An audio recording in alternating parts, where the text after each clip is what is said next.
Hi friends, welcome to Telugu cricket chat. IPL 2025లో match number 25 CSK versus KKR మధ్య జరగబోతుంది. ఈ మ్యాచ్ అయితే సిఎస్కే టీంకి అయితే చాలా ఇంపార్టెంట్ మ్యాచ్. ఎందుకంటే ఈ టోర్నమెంట్లో ఇప్పటి వరకు సిఎస్కే టీం 5 మ్యాచ్లు ఆడితే ఒక్క మ్యాచ్లో మాత్రమే గెలిచారు. వాళ్ళు ప్లే ఆఫ్స్కి వెళ్ళాలంటే మిగిలి ఉన్న 9 మ్యాచ్ల్లో అట్లీస్ట్ ఒక 7 మ్యాచ్లన్నా గెలవాలి. లేదంటే సిఎస్కే టీం ప్లే ఆఫ్స్కి వెళ్ళడం చాలా కష్టం. అట్ ద సేమ్ టైం మనకి కేకేఆర్కి కూడా ఈ మ్యాచ్ అనేది చాలా ఇంపార్టెంట్ మ్యాచ్. వాళ్ళు కూడా 5 మ్యాచ్లో 2 మ్యాచ్లు మాత్రమే గెలిచారు. కాబట్టి ఈ రెండు టీమ్స్కి అయితే ఈ మ్యాచ్ అనేది చాలా ఇంపార్టెంట్ కాబోతుంది. మరీ ముఖ్యంగా ఈ రెండు టీమ్స్ అయితే ఈ మ్యాచ్లోకి ఓడిపోయి వస్తున్నారు. కాబట్టి ఈ రెండు టీమ్స్ ఎలా పర్ఫామ్ చేస్తాయో చూద్దాం. ముందుగా సిఎస్కే టీం విషయానికి వస్తే వీళ్ళైతే ఈ టోర్నమెంట్లో ఏమాత్రం ఇంప్రెసివ్గా అనిపించట్లేదు. వీళ్ళ బ్యాటింగ్ అయితే ఆన్ పేపర్ ఉన్నదానికి వీళ్ళ ఫీల్డ్లో పర్ఫామ్ చేసేదానికి ఏమాత్రం సంబంధం కూడా లేదు. ముఖ్యంగా మనకి శివం దూబే ఫెయిల్ అవ్వటం, at the same time Rachin Ravindra, Devon Conway లాంటి వాళ్ళు స్లోగా ఆడటం వల్ల, అంటే one day type of innings ఆడటం వల్ల సిఎస్కే బ్యాటింగ్ అయితే ఫెయిల్ అవుతుంది. మరీ ముఖ్యంగా రుతురాజ్ గైక్వాడ్ ఫెయిల్యూర్ అనేది కూడా ఈ టీంని అయితే చాలా ఇబ్బంది పడుతుందని చెప్పాలి. కాబట్టి బ్యాటింగ్లో అయితే సిఎస్కే టీం అయితే ఏమాత్రం బాగాలేదని చెప్పాలి. వీళ్ళకి బ్యాటింగ్ డెప్త్ ఉంది, కానీ వీళ్ళెవరు T20కి సరిపడే ప్లేయర్స్ అయితే కాదు. శివం దుబే ఒక్కడే కాస్త హిట్టింగ్ చేయగలడు, కానీ తను కూడా ఈసారి ఏంటో ఆశించిన స్థాయిలో పర్ఫామ్ చేయట్లేదు. కాబట్టి సిఎస్కే బ్యాటింగ్లో అయితే చాలా ప్రాబ్లమ్స్ అయితే ఉన్నాయి. At the same time last మ్యాచ్లో ధోని అయితే మంచి బ్యాటింగ్ చేశాడని చెప్పాలి. తను నెంబర్ 5లో వచ్చాడు లాస్ట్ మ్యాచ్.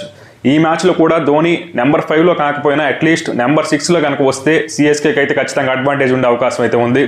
ఎందుకంటే వీళ్ళ బ్యాటింగ్ లైనప్లో శివం దుబే మినహాయించి ఇక ఎవరు కూడా హిట్టర్స్ అయితే లేరు. కాబట్టి ధోని నెంబర్ 6లో కనుక వస్తే ఆ పవర్ హిట్టింగ్ చేయగలరు. కాబట్టి నెక్స్ట్ వచ్చే ప్లేయర్స్ అయితే కాస్త ప్రశాంతంగా ఆడుకోవచ్చు. జడేజాని నెంబర్ 7లో పంపిస్తే బెటర్. నెంబర్ 6లో ధోని వస్తే బాగుంటుంది. ఇక అదర్ హ్యాండ్ కేకేఆర్ టీం విషయానికి వస్తే వీళ్ళ టీం కూడా అంతగా పర్ఫామ్ చేయట్లేదు. లాస్ట్ మ్యాచ్లు చాలా క్లోజ్ మ్యాచ్, అది గెలవాల్సిన మ్యాచ్ అయితే చెప్పాలి. ఎందుకంటే 4 రన్స్ తేడాతో ఓడిపోయారు. 239 పరుగుల టార్గెట్ని చేస్తూ ఆల్మోస్ట్ ఒకనొక దశలో అయితే మ్యాచ్ అనేది కేకేఆర్ చేతిలోనే ఉంది. కాకపోతే చివరి 5 ఓవర్లో మాత్రం మ్యాచ్ అనేది కంప్లీట్గా ఎల్ఎస్జీ వైపు అయితే టర్న్ అయిందని చెప్పాలి. కాబట్టి కేకేఆర్ టీంలో కూడా బ్యాటింగ్లో ప్రాబ్లమ్స్ ఉన్నాయి. ముఖ్యంగా ఓపెనర్ క్వింటన్ డికాక్ అయితే ఒక మ్యాచ్లో 95 స్కోర్ చేశాడు. ఆ తర్వాత మిగిలిన మ్యాచ్లో తను కూడా అంతగా ఇంపాక్ట్ అయితే చూపించలేదు. మరీ ముఖ్యంగా యాండీ రషెల్ అయితే ఈ టోర్నమెంట్లో కంప్లీట్గా ఫెయిల్ అయ్యాడని చెప్పాలి బ్యాటింగ్లో. కాబట్టి తన నుంచి కూడా కేకేఆర్ టీం అయితే మంచి పర్ఫార్మెన్స్ అయితే ఎక్స్పెక్ట్ చేస్తుంది. బౌలింగ్లో కేకేఆర్ టీం అయితే పర్లేదు, బాగానే ఉంది. కాబట్టి రెండు టీమ్స్లోనూ సమస్యలు అయితే ఉన్నాయి. కాకపోతే compare to KKR team, CSK టీంలో అయితే కాస్త ఎక్కువ సమస్యలు అయితే ఉన్నాయి. మరి వీటిని వీళ్ళు ఎలా ఓవర్కమ్ చేస్తారో చూడాలి. ఈ రెండు టీమ్స్ మధ్య హెడ్ టు హెడ్ స్టాండ్స్ ఎలా ఉన్నాయి కనుక ఒకసారి చూస్తే ఈ రెండు టీమ్స్ అయితే 30 మ్యాచ్లు అయితే తలపడ్డాయి ఇప్పటి వరకు. అందులో సిఎస్కే టీం 19 మ్యాచ్లో గెలిస్తే కేకేఆర్ టీం అయితే 10 మ్యాచ్లో గెలిచింది. కాబట్టి ఓవరాల్ రికార్డ్ అయితే సిఎస్కేకి ఖచ్చితంగా ఫేవరబుల్గా ఉందని చెప్పాలి. At the same time last 5 మ్యాచెస్లో కూడా సిఎస్కే టీం 3 మ్యాచ్లో గెలిస్తే కేకేఆర్ టీం 2 మ్యాచ్లో గెలిచింది. అంతేకాకుండా చేపాకలో కూడా సిఎస్కేకి కేకేఆర్పై చాలా మంచి రికార్డు ఉంది.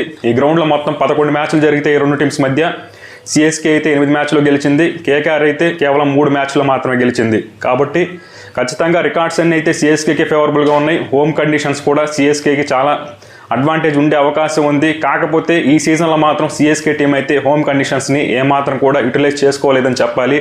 వీళ్ళు ఈ గ్రౌండ్లో ఆడిన 3 మ్యాచ్లో కూడా 2 మ్యాచ్లు అయితే ఓడిపోయారు. ఫస్ట్ మ్యాచ్ ముంబై ఇండియన్స్ మాత్రమే గెలిచారు. కాబట్టి వీళ్ళు ఎలా పర్ఫామ్ చేస్తారో చూడాలి. వీళ్ళు కంబ్యాక్ ఇస్తారా, లేకపోతే అలా కాకుండా ఈ మ్యాచ్ కనుక సిఎస్కే టీం ఓడిపోతే ఇక ఆల్మోస్ట్ ఈ టోర్నమెంట్లో ప్లే ఆఫ్స్ ఆశలు వదిలేసుకోవాల్సి అయితే ఉంటుంది. ఇక టాస్ విషయానికి వస్తే టాస్ గెలిచిన కెప్టెన్ ఏం చేయాలి? ముందుగా చేపాక్ గ్రౌండ్లో అయితే పిచ్ అయితే స్పిన్నర్స్కి అయితే హెల్ప్ఫుల్గా ఉంటుంది. అటు బ్యాట్కి అటు బాల్కి ఈక్వల్గా అయితే హెల్ప్ ఉంటుంది. టాస్ గెలిచిన కెప్టెన్ అయితే మాత్రం ఖచ్చితంగా ఫస్ట్ బ్యాటింగ్ చేస్తేనే మంచిది. ఎందుకంటే గతంలో కూడా ఈ గ్రౌండ్లో ఫస్ట్ బ్యాటింగ్ చేసిన టీమ్సే ఎక్కువ మ్యాచ్లో గెలిచాయి. లాస్ట్ ఇయర్ అయితే చేసింగ్ చేసిన టీమ్స్ గెలిచాయి, కానీ ఇంకా ఓవరాల్గా చూసుకుంటే మాత్రం ఫస్ట్ బ్యాటింగ్ చేయడమే మంచిది. మరీ ముఖ్యంగా సిఎస్కే టీం కనుక టాస్ గెలిస్తే వాళ్ళు ఫస్ట్ బ్యాటింగ్ చేయాలి. ఎందుకంటే సిఎస్కే టీం చేజింగ్లో అయితే రీసెంట్ టైమ్స్లో ఏమాత్రం కూడా ఇంప్రెసివ్గా అనిపించట్లేదు. వాళ్ళు చేజింగ్ చేసిన ప్రతిసారి కూడా తడబడుతూ ఉన్నారు. కాబట్టి సిఎస్కే టీం టాస్ గెలిస్తే కళ్ళు మూసుకొని ఫస్ట్ బ్యాటింగ్ తీసుకోవాలి. ఇక ప్లేయింగ్ లెవెన్స్ ఎలా ఉండబోతున్నాయి? ముందుగా సిఎస్కే ప్లేయింగ్ లెవెన్లో ఏమైనా మార్పులు ఉంటాయంటే నాకు తెలిసి సిఎస్కే ప్లేయింగ్ లెవెన్లో ఒక మార్పు అయితే నేను ఎక్స్పెక్ట్ చేస్తున్నాను. అదేంటంటే లాస్ట్ మ్యాచ్, అంతకుముందు మ్యాచ్లో ముఖేష్ చౌదరిని అయితే తీసుకొచ్చారు. తనైతే ఏమాత్రం కూడా అంత ఇంపాక్ట్ఫుల్గా అయితే బౌలింగ్ అయితే వేయలేదు. కాబట్టి తన ప్లేస్లో అన్షుల్ కాంబోజ్ లేదా గుర్జప్రీత్ సింగ్ తీసుకొస్తే మంచిదని అనుకుంటున్నాను. అట్ ద సేమ్ టైం బ్యాటింగ్లో అయితే సిఎస్కే టీంలో చాలా ప్రాబ్లమ్స్ ఉన్నాయి. వీళ్ళ బ్యాటింగ్ అప్రోచ్ మార్చుకోవాలి. లాస్ట్ మ్యాచ్లో 220 పరుగులను చేస్తూ పవర్ ప్లేలో 60 రన్స్ మాత్రం స్కోర్ చేశారు. అందులో ఒక వికెట్ కూడా నష్టపోలేదు. అయినప్పటికీ కూడా పవర్ ప్లేలో అగ్రెసివ్గా ఆడలేదు సిఎస్కే టీం. కాబట్టి సిఎస్కే టీం అయితే ఖచ్చితంగా వాళ్ళ అప్రోచ్ని చేంజ్ చేయాలి. మనకి 220 పరుగులను టార్గెట్ చేస్తున్నప్పుడు పవర్ ప్లేలో అట్లీస్ట్ ఒక 75+ స్కోర్ అన్న బోర్డు మీద పెట్టుండాలి. కానీ అలా ఆడలేదు. కాబట్టి సిఎస్కే టీం వికెట్స్ చేతిలో ఉన్నప్పటికీ కూడా వాళ్ళకి అటాక్ చేయడంలో విఫలమయ్యారని చెప్పాలి. ఈ మ్యాచ్లో అయినా ఆ ఇంటెంట్ కాస్త చేంజ్ చేసుకొని T20 కైండ్ ఆఫ్ బ్యాటింగ్ చేస్తే సిఎస్కే టీంకి ఏమన్నా గెలిచే అవకాశం అయితే ఉంది. ఇక కేకేఆర్ టీం విషయానికి వస్తే వీళ్ళ టీంలో ఏమైనా చేంజెస్ ఉంటాయంటే వీళ్ళకైతే క్వింటన్ డికాక్ అయితే కంటిన్యూస్గా ఫెయిల్ అవుతున్నాడు. ఒక మ్యాచ్లోనే మాత్రమే 97 స్కోర్ చేశాడు. కాబట్టి తన ప్లేస్లో ఏమన్నా రెహమాన్లో గుర్బాజ్ని ఏమైనా తీసుకొస్తారేమో చూడాలి. మేబీ తీసుకొస్తే తీసుకురావచ్చు, లేకపోతే క్వింటన్ డికాక్ని కంటిన్యూ చేయొచ్చు. ఎందుకంటే క్వింటన్ డికాక్ అయితే కాస్త బెటర్ ఎక్స్పీరియన్స్ ఉంది కాబట్టి క్వింటన్ డికాక్తో వెళ్తారేమో చూడాలి. ఇంకొక చేంజ్ ఏంటంటే మనకి స్పెన్సర్ జాన్సన్ ప్లేస్లో ఆండ్రిక్ నోర్కియన్ తీసుకొస్తే బెటర్. ఎందుకంటే లాస్ట్ మ్యాచ్లో స్పెన్సర్ జాన్సన్ విపరీతంగా రన్స్కి వెళ్ళిపోయాడు. అంటే మిగిలిన బౌలర్స్ అందరూ కూడా రన్స్ ఇచ్చారు, కానీ స్పెన్సర్ జాన్సన్ అయితే మరి 3 ఓవర్స్ వేసి 45 రన్స్ అయితే ఇచ్చాడు. కాబట్టి ఆండ్రిక్ నోర్కియన్ ఏమన్నా తీసుకొస్తారేమో చూడాలి.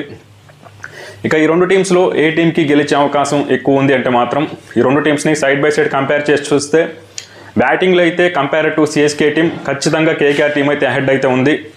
వీళ్ళ బ్యాటర్స్ అయితే చాలామంది మంచి ఫామ్లో ఉన్నారు. ముఖ్యంగా అజింక్య రహానే, వెంకటేష్ అయ్యర్, ఆండ్రిక్ రఘువంశీ లాంటి వాళ్ళు అయితే చాలా మంచి ఫామ్లో ఉన్నారు. అలాగే లాస్ట్ మ్యాచ్లో రింకు సింగ్ కూడా మంచి ఇన్నింగ్స్ అయితే ఆడాడు మ్యాచ్ ఓడిపోయినప్పటికీ. కాబట్టి compare to CSK team KKR batters అయితే మంచి ఫామ్లో ఉన్నారు. బౌలింగ్లో మాత్రం రెండు టీమ్స్ అయితే ఈక్వల్గానే ఉన్నాయి. రెండు టీమ్స్లో బౌలర్స్ అయితే మంచిగానే పర్ఫామ్ చేస్తున్నారు. కాకపోతే సిఎస్కే టీం అయితే లాస్ట్ మ్యాచ్లో ఫీల్డింగ్లో చాలా తప్పులు చేసిందని చెప్పాలి. చాలా క్యాచ్లు అయితే వదిలేశారు. అందువల్లే వాళ్ళు మ్యాచ్ ఓడిపోయిందని చెప్పినా ఆశ్చర్యపోనక్కర్లేదు. క్యాచెస్ విన్ ద మ్యాచెస్ అంటారు కదా, లాస్ట్ మ్యాచ్లో సిఎస్కే టీం అయితే ఖచ్చితంగా చాలా క్యాచ్లు అయితే జారబిడిచారు. ఈ మ్యాచ్లో అయినా వాళ్ళ తప్పులను సరి చేసుకుంటారో లేదో చూద్దాం. కాబట్టి నేనైతే కేకేఆర్ టీంకి అయితే స్లైట్ ఎడ్జ్ ఉందనిపిస్తుంది. అలా కాకుండా సిఎస్కేకి హోమ్లో చాలా మంచి రికార్డు ఉంది కాబట్టి ఈ మ్యాచ్లో సిఎస్కే టీం తిరిగి కంబ్యాక్ ఇస్తుందో లేదో చూద్దాం.